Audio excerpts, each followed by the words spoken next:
오늘 우리 함께 나누실 말씀은 베드로전서 2장 1절부터 10절까지의 말씀입니다. 베드로전서 2장 1절부터 10절까지의 말씀, 우리 다 같이 함께 1절부터 합독하도록 하겠습니다. 그러므로 모든 악독과 모든 기만과 외식과 시기와 모든 비방하는 말을 버리고 갓난 아기들 같이 순전하고 신령한 젖을 사모하라. 이는 그로 말미암아 너희로 구원에 이르도록 자라게 하려 함이라.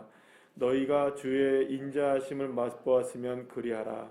사람에게는 버림바가 되었으나 하나님께는 택하심을 입은 보배로운 산돌이신 예수께 나아가 너희도 산돌같이 신령한 집으로 세워지고 예수 그리스도로 말미암아 하나님이 기쁘게 받으실 신령한 제사를 드릴 거룩한 제사장이 될지니라.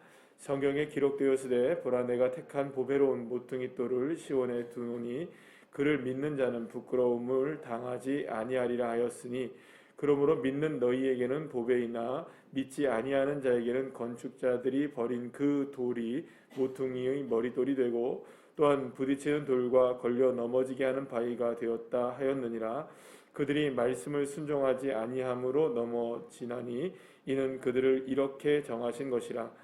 그러나 너희는 택하신 족속이요 왕같은 제사장들이요 거룩한 나라요 그의 소유가 된 백성이니 이는 너희를 어두운 데서 불러내어 그의 기이한 빛에 들어가게 하신 이의 아름다운 덕을 선포하게 하려 하심이라. 너희가 전에는 백성이 아니더니 이제는 하나님의 백성이요 전에는 국류를 얻지 못하였더니 이제는 국류를 얻은 자니라. 아멘. 할렐루야. 그리스도인들에게 있어서 영원한 그 스승이자 구원자이신 분은 오직 예수 그리스도 한 분이십니다. 할렐루야.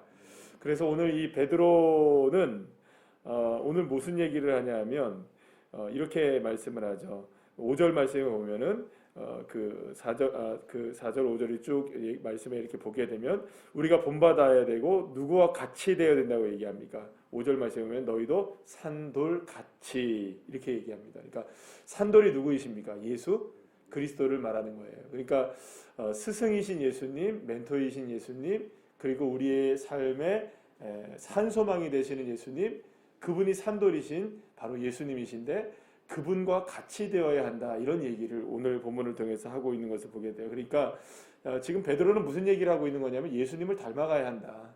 우리가 스승이신 예수님을 닮아가야 되고 우리를 구원하신 그분을 우리가 닮아가는 그분과 같이 되는 것이야말로 우리의 삶 속에서 진정한 구원의 역사가 분명하게 이루어지는 것이 아니냐라고 이야기하고 있는 것이라고 볼 수가 있습니다. 그래서 내 삶이 예수님을 따라가고 그래서 내 삶이 예수님으로 말미암아 늘 살아있는 것을 느끼게 되고, 그러니까 삶의 이유가 누구여야 한다는 걸까요? 예수 그리스도에서 우리가 호흡하고 우리가 살아가고 우리의 삶에서 모든 것들이 예수님이 정말로 내 안에 살아계시니까 내가 소망이 있네, 뭐 이렇게 되는 거죠.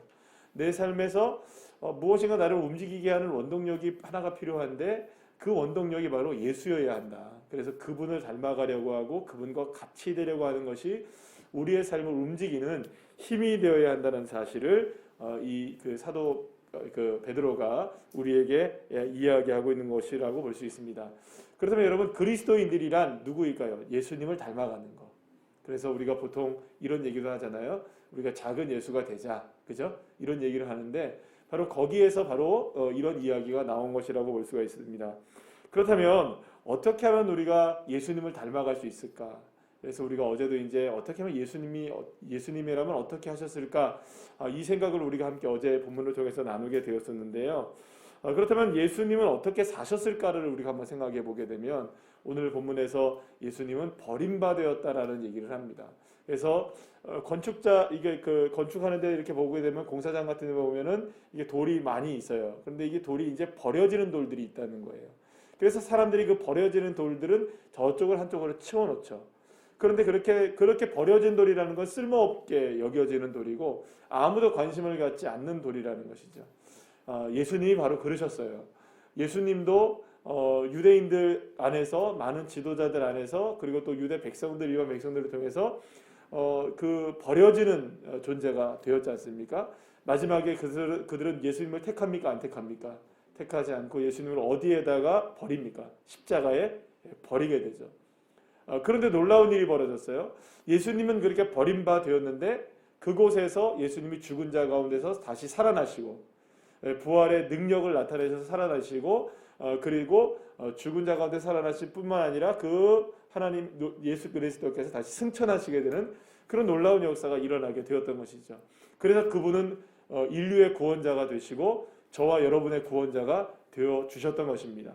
그렇게 해서 버려진 건축자재였던 돌이 나중에 이제 머릿돌을 하나 세우려고 보니까 그 머릿돌에 들어갈 돌을 찾다 보니까 저기 버려진 돌이 있네. 근데 저기 보니까 딱 거기에 알맞는 거예요. 그래서 그걸 가지고 머릿돌을 쓰게 되었다. 그러면 여러분 버린 것처럼 느껴졌지만 그것이 가장 중요한 돌이 되었죠. 그래서 지금 오늘 베드로가 바로 그 비유를 하고 있는 것입니다. 버려졌지만 짓밟혔지만 그렇게 사람들에게 잊혀지는 것 같았지만 오히려 예수님은 그러한 상황 속에서도 끝까지 결국에는 구원의 역사를 이루어내시고 마셨다. 그렇다면 그렇게 예수님께서 버림받은 돌에서 어떻게 건축자가 버림받은 돌에서 머릿돌이 될 수 있었느냐? 예수께서 하신 일은 그러면 뭐냐? 그런 상황 속에서도 예수님은 끝까지 누구를 바라보셨다는 걸까요? 오직 하나님만 바라보셨다는 겁니다. 어떻게 보면 이렇게 생각할 수 있죠. 버려지지 않을 수 있었어요, 예수님도. 얼마든지 여러분들 그 당시에 예수님의 당시에 지도자들이나 종교 지도자들이나 수많은 사람들이 예수님에 다가와서 사실은 그들이 왜 예수님께 다가왔겠어요? 물론 예수님을 평가하고 예수님을 죽이려고 했던 사람들도 있었지만 처음에 그들이 다가왔던 건 호의적으로 다가왔을 수도 있었겠죠. 그런데 예수님은 그들에게 호의적으로 다가가진 않았던 거예요. 그들의 마음에 들려고 하지 않았던 거죠. 예수님은 그들의 마음에 드는 것보다 누구의 마음에 드는 게 훨씬 더 중요했습니까? 하나님의 마음에 드는 게 훨씬 중요했죠. 비교조차 할 수가 없었겠죠. 그래서 얼마든지 버림받지 않고 얼마든지 고통을 선택하지 않을 수도 있었고, 그래서 여러분 십자가상에서도 사람들이 그렇게 외치지 않습니까? 제사장들이 외치고 사람들이 외칩니다. 거기서 내려오면 우리가 네가 하나님의 아들인 것을 믿겠다. 예수님에게 십자가에 못 박혀 있는 사람, 예수님에게 내려오면 내가 너가 하나님의 아들임을 믿겠다. 그러면 여러분 예수님이 내려오실 수 있으셨을까요? 없으셨을까요? 분명히 있으셨어요. 아니 십자가에 못 박히지 않으실 수도 있었어요. 얼마든지 타협할 수 있었다는 겁니다. 그러나 그렇게 세상 사람들과 하나가 되어서 세상이 원하는 방식에 따라서 머릿돌이 되려고 하지는 않았다는 거예요. 비록 버려진다 할지라도 끝까지 누구를 바라보는 겁니까? 세상이 원하는 것이 아니라, 세상에 소망을 두는 것이 아니라 오직 예수님도 누구에게 소망을 둔 겁니까? 하나님 아버지께 소망을 두었던 것이죠. 그렇게 고통의 십자가를 피할 수 있었지만 예수님은 결코, 오늘 본문 1절에 보십시오. 악독과 기만과 외식과 시기와 비방, 이런 것들에 휘둘리지 않고, 이런 것들에 마음을 두지 않고, 이런 것들과 함께하지 않으시고 끝까지 무엇을 하셨느냐? 여러분 오늘 본문에서 보시면 2절 말씀에 이렇게 얘기하죠. 갓난아기들 같이 순전하고 신령한 젖을 사모하라, 이렇게 얘기합니다. 그러면 예수님도 마찬가지로 어떤 인생을 사셨다는 겁니까? 그러한 많은 그 유혹과 어려운 상황 속에서 그렇게 악독과 교만과 시기와 외식과 기만과 비방하는 것들이 많이 그렇게 자신을 둘러싸고 있을 때 오직 그분은 신령한 하나만 바라보고 있어요. 순전한 하나만 바라보고 있었다는 거예요. 마치 어린 아기가 어미의 젖을만 이렇게 바라보는 것처럼. 바로 그렇게 끝까지 예수님은 오직 누구만 바라보셨다는 걸까요? 어떤 상황에서도 굴하지 않으시고 예수님은 하나님만 바라보셨다는 겁니다. 그리고 그렇게 십자가에 죽으셨던 것이죠. 그러나 여기까지만 보면 예수님은 완전히 실패자로 볼 수 있습니다. 세상에서 관점에서 본다면. 하지만 예수님은 그 죽음에서 부활하셨고 그 생명의 구원의 역사를 이루어내시고야 마셨던 것이고, 그리고 예수님이야말로 온전한 구원의 구원자가 되실 수 있으셨던 것입니다. 사랑하는 여러분, 예수님은 승리하셨습니다. 예수님은 세상에서 버림받았지만 예수님은 결코 버림받지 않으셨던 것이죠. 오히려 예수님이 길이요 진리요 생명이 되셨던 것입니다. 자, 그러면 바로 이렇게 십자가를 통해서 예수님께서 보여주신 놀라운 구원의 역사가 그리스도인들에게는 모델이 된다는 겁니다. 어떤 모델이냐? 지금 머릿돌이 되신 승리의 예수님의 모습이 우리의 모습이 되어야 된다, 이렇게 얘기하고 있는 것이죠. 그러면 당시에 지금 초대교회의 상황이 어땠다고 우리가 알고 있습니까? 말할 수 없는 어려움이 그들에게 닥쳐 있었잖아요. 그들에게는 살 소망이 없었습니다. 어떻게 보면 세상 속에서 예수님을 믿는다는 것은 살아있는 삶을 살려고 하는 것이 아니라 세상에서 관점을 본다면 죽는 일이죠. 어떻게 예수님을 믿겠어요? 그런 상황 속에서. 그럼에도 불구하고 생명이 누구에게 있다? 우리의 생명은, 진짜 생명은 누구에게 있다? 예수 그리스도, 하나님께 있다는 사실을 믿는 믿음으로 살아가야 된다. 그래서 우리의 모델이신 예수님을 따라서 어떠한 상황에서도 우리가 비록 버림받는 상황에 있다 할지라도, 그래서 세상 사람들의 악독과 기만과 외식과 시기와 비방이 우리에게 몰려온다 할지라도, 그런 상황 속에서라도 끝까지 우리는 어디를 향해 나가야 되느냐? 여러분 오늘 본문 말씀에 보시게 되면 무슨 얘기를 하냐면 기이한 빛에 들어가라고 우리에게 말씀하고 있는 것을 보게 돼요. 그러니까 결국에는 저와 여러분의 삶 속에 진정으로 기이한 빛에 들어가는 그런 믿음의 삶이 우리에게 되어야 된다는 것이죠. 그리고 그 기이한 빛이 누구이십니까? 예수 그리스도. 예수 그리스도. 우리의 삶에 온전하게 주님만 바라볼 수 있는 그 믿음의 문이 온전하게 열려져야 한다는 것을 분명하게 말씀해 주고 있는 것이죠. 그래서 끝까지 우리는 주님만을 바라보는 믿음의 자리로 나가야 한다. 왜냐하면 사랑하는 여러분, 세상에서는 우리가 환난을 당할 수 있습니다. 또 사람들에게 우리가 이렇게 될 수도 있고 저렇게 될 수도 있고, 환경이 우리를 그렇게 만들 수도 있고, 우리를 얽매이게 만들 수 있고, 우리의 소망을 마치 끊어내는 것처럼 우리의 삶의 모든 것들을 다 이렇게 억압하는 일들이 우리에게 분명히 있을 수 있습니다. 그러나 우리가 한 가지 필요한 것이 있습니다. 우리의 정체성이죠. 결코 우리는 이 세상의 것에 휘둘리는 사람들이 아닙니다. 아니, 휘둘릴 수는 있지만 결코 휘둘릴 수가 없는 사람들이죠. 왜냐? 오늘 9절 말씀에 보시죠. 뭐라고 얘기합니까? 너희는 택하신 족속이요 왕같은 제사장들이요 거룩한 나라요 그의 소유된 백성이니 너희를 어두운 데서 불러내어 그의 기이한 빛에 들어가게 하신 이의 아름다운 덕을 선포하게 하려 하심이라. 할렐루야. 저와 여러분의 신분이 다르다는 겁니다. 여러분, 세상에서 우리가 이렇게 살아도 우리 신분은 다르다는 겁니다. 저와 여러분은 왕같은 제사장들입니다. 우리는 빛을 향해 나가야 될 사람들이라는 거죠. 그 빛이신 예수 그리스도를 우리가 믿음으로 바라볼 때마다 우리가 누구인지를 우리가 깨닫는 거죠. 아, 내가 하나님의 백성이구나. 내가 오늘 이렇게 세상 속에서는 어려움에 덮쳐 있어도 나를 나되게 하신 분은 여호와 하나님이시고, 그리고 내가 그분을 따라가는 믿음의 자리에서 우리가 빛을 바라보는 인생이 되어야 되는구나. 그러니까 우리의 마음은 날마다 어떤 상황이어도 누구로 마음이 뜨거워져야 되는 거예요. 누구로 우리의 마음이 다시금 소망을 얻어야 되는 거예요. 산 소망이시고 산 돌이신 예수 그리스도로. 예. 사랑하는 여러분, 그럴 때 저와 여러분에게 진짜 능력이 나타나게 되는 줄로 믿습니다. 우리가 보통 그런 얘기를 하잖아요. 초대교회 성도들 생각하면서 우리가 박해의 상황들 이렇게 생각하면 그러니까 다른 게 없었습니다.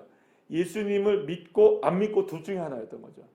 아니, 이렇게 생각할 수 있어요. 아니, 요즘 시대랑은 다르잖아요. 여러분, 요즘 시대는 다를 수 있습니다. 뭐 특히 우리 대한민국에 살아가는 우리들이야 예수님을 믿고 안 믿고가 뭐 오늘 생명이 왔다 갔다 하는 일은 아닐 수 있잖아요. 우리가 보면 그렇지는 않으니까 너무 극단적으로 얘기할 수 있다라고 생각할지 모르지만 초대교회 성도들의 모습들이 극단적이었어요. 둘 중에 하나였다고요. 믿으면 죽고 안 믿으면 살고. 근데 여러분, 이렇게 완전하게 극단적인 삶에서 그들은 자신의 삶의 진짜 기이한 빛이 무엇인지, 내 신분이 무엇인지, 나를 정말로 산 소망이 있게 하시는, 살아있는 소망이 있게 하시는 그 존재가 무엇인지를 깨닫게 되었던 것이죠. 어쩌면은 우리가 이것이 희미해지니까 잘 모르고 지나가는 거죠. 이게 선명해지면 여러분들 둘 중에 하나라고 한다면 우리는 뭘 택할 것인가라는 것을 생각해 보면 선명해집니다. 선명해져요. 그러니까 이게 모호해지니까 이게 우리도 모호해지는 거예요. 소망이 뭔지도 모호해지고, 길이 뭔지도 모호해지고, 생명이 뭔지도 모호해지고, 이것도 생명이 되기도 했다가 저것도 생명이 되기도 했다가.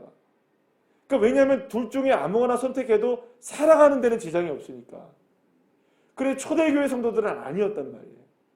초대교회 성도들은 살아가는 데 지장이 있었단 말이에요.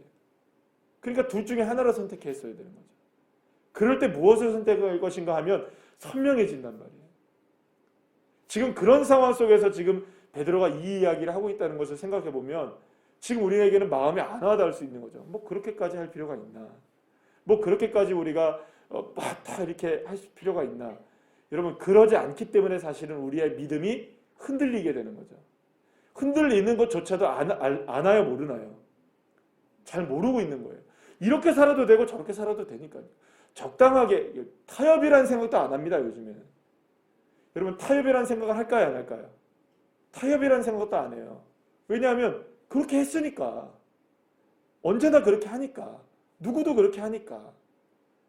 여러분 그것이 만약에 정말 만약이라는 얘기지만 우리에게 진짜 촛불이가 들어 닥치고 우리가 정말 예수를 믿어야 되느냐 안 믿어야 되느냐 상황들이 삶 속에서 정말로 극단적인 상황 속에서 우리가 있을 때는 선명해져야만 하지 않겠습니까?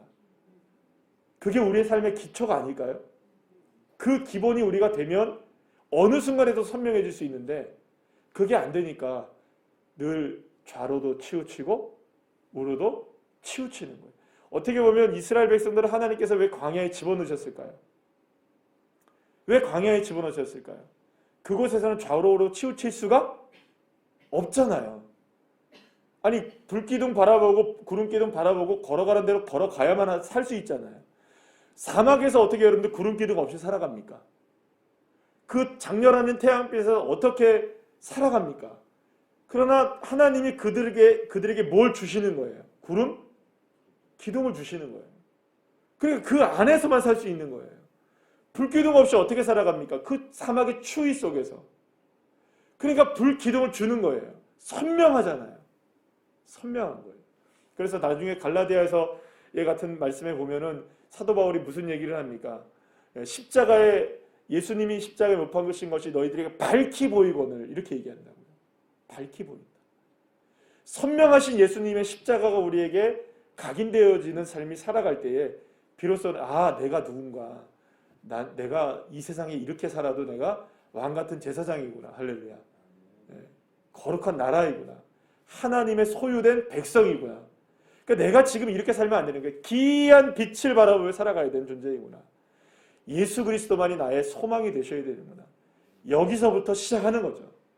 그리고 하나님 앞에 기도하는 겁니다. 하나님 앞에 나아가는 겁니다. 하나님, 내가 이래봬도 내가 제사장이군요. 내가 이래봬도 하나님의 기이한 백성, 하나님의 거룩한 나라이고 하나님의 소유된 백성이군요. 내가 이렇게 살아도 내가 오늘도 내가 기이한 빛이신 주님으로 소망을 얻고 살아가게 해주십시오. 그렇게 주님 앞에 날마다 주님을 바라보며 기도의 자리로 나아갈 때에 하나님께서 저와 여러분의 삶 속에 정말로 소망이 되어주셔서 하나님의 역사를 세워주실 줄 믿습니다. 그래서 오늘도 우리가 선명하게 선을 하나 딱 긋는 겁니다. 나는 기이한 빛에 갈 거야. 나는 하나님의 택하신 백성이야. 정확하게 우리의 삶을 딱 규정하고 오늘도 시작하는 겁니다. 그래도 여러분들 흔들릴 때가 많잖아요. 흔들리지 마시고 언제나 그 믿음을 가지고 승리해 나갈 수 있는 믿음의 자녀들 한 분 한 분들 다 되시기를 간절히 축복합니다. 기도하시겠습니다.